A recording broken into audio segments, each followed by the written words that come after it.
आज हम लोग कौन सा टेंस पढ़ने जा रहे हैं? टेंस वही है टेंस वही है प्रेजेंट परफेक्ट कॉन्टिन्यूअस का नेगेटिव सेंटेंस। उस दिन हमने पढ़ाया था अफर्मेटिव और आज हम लोग पढ़ेंगे नेगेटिव। ठीक है, तो चलिए आइए पढ़ते हैं। ये है एक्सरसाइज नेगेटिव की। तो नेगेटिव में सबसे पहले हम लोग देखते हैं कैसे क्या होता है। तो नेगेटिव का जो सीक्वेंस होता है, सबसे पहले क्या लिखते हैं? सब्जेक्ट। सब्जेक्ट के अकॉर्डिंग क्या लगाते हैं? हैज या फिर हैव। अगर सब्जेक्ट बीन बाद में बात की बात है, पहले हैज और हैव में वो करना है। बीन तो हैज के भी साथ लगेगा, हैव के भी साथ लगेगा, लेकिन हैज और हैव एक साथ नहीं लग सकते। तो सबसे पहले हमको इन दोनों में चूज करना पड़ेगा। सब्जेक्ट अगर हमारा सिंगुलर है तो हम लगाएंगे हैज, अगर सब्जेक्ट हमारा प्लूरल तो लगाएंगे हैव। सबसे पहले लिखेंगे सब्जेक्ट, उसके बाद हैज या फिर हैव। और नेगेटिव है तो नॉट, हैज के जस्ट बाद नॉट, उसके बाद बीन। समझ में आया कि नहीं? Has not been, have not been, ये नहीं करना है has been not, have been not, नहीं, गलत हो जाएगा। नॉट कहाँ लगता है? हमेशा हैज हैव के जस्ट बाद और बीन उसके बाद। तो सबसे पहले सब्जेक्ट, फिर हैज या हैव, फिर नॉट, फिर बीन और वर्ब की फर्स्ट फॉर्म, मतलब कि अगर गो है तो गो ही रहेगा, उसमें आईएनजी जोड़ देना। क्यों? क्योंकि रहा है, रही है का सेंस निकालने के लिए आईएनजी वर्ब में जोड़ा जाता है। उसके बाद क्या लिखा? ऑब्जेक्ट। ऑब्जेक्ट मतलब जो टाइम है, टाइम के पहले ही हम पूरा सेंटेंस कंप्लीट कर लेंगे। फिर लास्ट में हमको क्या बचेगा लिखना? टाइम। और टाइम अगर हमारा क्या है? निश्चित है, तो उसके लिए हम लगाएंगे सिंस। टाइम हमारा अगर अनिश्चित है तो उसके लिए फॉर। समझ में आया कि नहीं? टाइम काउंटेबल है तो फॉर, अनकाउंटेबल है तो सिंस। जिसको गिन सकते हैं, टाइम गिन, जैसे घंटा हम गिन सकते हैं, लेकिन हम बजे गिन नहीं सकते हैं। अगर कह दो कि महीना तो गिन सकते, 1 महीना 2 महीने, कितने महीने से पढ़ने आ रहे हो? हम कहोगे 4 महीने से, और वो कौन से 4 महीने हमको पता नहीं, गिन सकते हैं 1 महीना 2 महीना 3 महीना 4 महीना। लेकिन अगर तुम कहते हो जनवरी से पढ़ने आ रहे तो 100 जनवरी तो आई नहीं है, जनवरी तो एक ही आई है ना।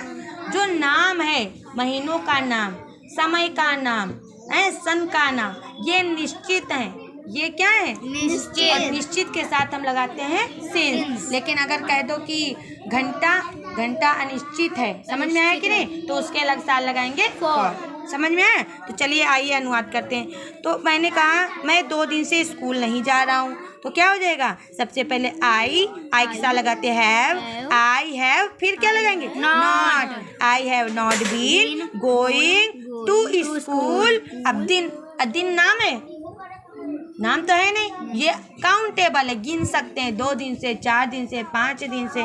ठीक है, क्या हो जाएगा? For 2 days. यह डॉक्टर मरीज को 2 महीने से दवाई नहीं दे रहा है, तो क्या हो जाएगा? This doctor has not been giving medicine. क्या हो जाएगा? Giving medicine. फिर क्या? 2 महीने से। अब महीना नाम तो है नहीं, ये गिनतियां हैं, समझो। तो क्या हो जाएगा? For 2 months. ठीक है। राम सुबह से नहीं खेल रहा है, Ram has not been playing since morning. ठीक है। मेरे पिताजी गत 2 वर्षों से मकान नहीं बनवा रहे हैं, तो क्या हो जाएगा? माई फादर, पहले सुन लो ध्यान से, my father has not been, मकान बनवाना। अब यहाँ पर क्या हो जाएगा? Making building previous year from two previous year, गत वर्षों से, पिछले। अब यहाँ पर पिछले वर्षों के लिए क्या लिखेंगे? प्रीवियस। समझ में आया कि नहीं? जो बीत गए हैं, जो समय बीत गया, उसके लिए हम प्रीवियस लगाते हैं। ठीक है, प्रीवियस ईयर्स। और फिर क्या हो जाएगा? नहीं, गलत हो गया, समय यहाँ पर क्या दिया है? 2 वर्षों से। तो क्या हो जाएगा? सबसे पहले लिखेंगे my father has not been. Build means भी बनवाना होता है, जब मकान वगैरह बनवाते हैं तो उसके लिए हम क्या करते हैं? बिल्ड, BUILD, बिल्ड मीन्स बनवाना। ठीक है, और उसमें ING जोड़ेंगे तो बिल्डिंग। तो my father has not been building. ठीक है, और क्या हो जाएगा? हाउस। तो अब क्या? For 2 previous years. समझ में आया कि नहीं खुशबू? बताओ, ना आया हो तो फिर से बताएं। सबसे पहले मेरे पिताजी, फिर हेल्पिंग वर्ब, फिर नॉट, फिर उसके बाद बीन, फिर उसके बाद वर्ब। वर्ब हमारी हो जाएगी बनवाना, बिल्ड मीन्स बनवाना, उसमें जोड़ेंगे ING। ऑब्जेक्ट हमारा है मकान, बिल्डिंग, हाउस। फिर समय क्या बचा, गत वर्षों, गत 2 वर्षों। तो जब हम समय लिखेंगे, वर्ष हम गिन सकते, 1 वर्ष, 2 वर्ष, 3 वर्ष गिन सकते कि नहीं, तो क्या लिखेंगे, फॉर। अब यहाँ पर जब हम समय लिखेंगे तो वर्षों के साथ गत भी जोड़ेंगे, फॉर 2 प्रीवियस ईयर्स या फॉर प्रीवियस 2 ईयर्स। समझ में आया कि नहीं।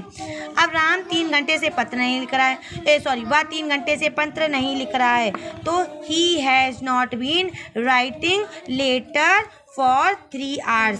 धोबी 2 दिन से कपड़े नहीं धो रहा है, तो washerman has not been washing clothes for 2 days। तुम्हारा भाई इस शहर में 1990 से नहीं रह रहा। Your brother has not been living in this city since 1990। ग्वाला 5 महीने से दूध नहीं बेच रहा। ग्वाला means milkman. Milkman has not been selling, sell means बेचना, सेलिंग मीन्स बेच रहा, सेलिंग मिल्क, फिर क्या 5 महीने से, तो फॉर 5 months। ठीक है। पिताजी सुबह से बाग में नहीं टहल रहे। Father has not been walking in garden since morning. तुम 2 बजे से नहीं सो रहे। You have not been sleeping since 2 o'clock। मेरा भाई 2 वर्षों से इस शहर में नहीं रह रहा है। My brother has not been living, ये तो हो गया ना, ये सेम 2 बार। मेरा भाई my brother has not been living in this city for 2 years। वह 5 मिनट से चाय नहीं पी रहा है। He has not been drinking tea 5 minute से। अब मिनट नाम तो है नहीं, ठीक है, तो क्या हो जाएगा, फॉर 5 minutes। वे लोग 3 घंटे से नहीं झगड़ रहे हैं, तो क्या हो जाएगा, they have not been quarrelling. Quarrel means झगड़ा करना, क्वेरलिंग में झगड़ रहे हैं, तो क्वेरलिंग फॉर 3 hours। वह कल से नहीं आ रहा है। He has not been coming. अब कल से, कल क्या आ जाएगा, कल से नहीं आ रहा है, मतलब क्या हो रहा है, यहाँ पर हम लोग करेंगे सिंस लगाएंगे। कल हो गया, आज हो गया। अब हम क्या, बीते हुए कल को कल बोलते हैं, आने वाले कल को बीते हुए कल को तो हम यस्टरडे तो बोल नहीं देंगे, और आने वाले कल को हम टुमारो नहीं बोल देंगे। तो ये जो यस्टरडे तुम्हारे बता रहे, यस्टरडे टुमारो टुडे, ये जो होता है ना, ये भी सिंस होता है। इनके साथ भी क्या लगता है, ये भी निश्चित होता है। समझ में आया कि नहीं। अब कल को हम, परसों वाले कल को तो हम कल बोल नहीं सकते, ये निश्चित है, इसलिए यहाँ पर हो जाएगा सिंस यस्टरडे। समझ में आ रहा है कि नहीं। मधुलिका मार्च से सिलाई नहीं सीख रहे। Madhulika has not been listening, क्या, स्टिचिंग, स्टिच में सिलाई, स्टिचिंग में सिलाई, फिर सिंस मार्च। आज सुबह से बारिश नहीं हो रही है, तो it has not been raining since morning. It has not been raining today since morning. समझ में आया कि नहीं, इतनी चीज़ हो गई। तो ये जो टुडे, यस्टरडे, टुमारो, इन सभी के साथ भी हम क्या लगाते हैं, सिंस। समझ में आया कि नहीं। ये देखिए, 1 मिनट, तो बताओ समझ में आया कि नहीं। नेगेटिव, नेगेटिव समझ में आ गए ना। अब इसके बाद कौन सा पढ़ेंगे, सेंटेंस प्रेजेंट परफेक्ट कॉन्टिन्यूअस का ही क्या पढ़ेंगे अगले वीडियो में, इंट्रोगेटिव। समझ में आया कि नहीं। अफर्मेटिव पढ़ लिया, आज नेगेटिव पढ़ लिया, और कल पढ़ेंगे, मतलब कि मंडे को, कल तो संडे है, और मंडे को पढ़ेंगे इंट्रोगेटिव। ठीक है, समझ में आ गया कायदे, ठीक है।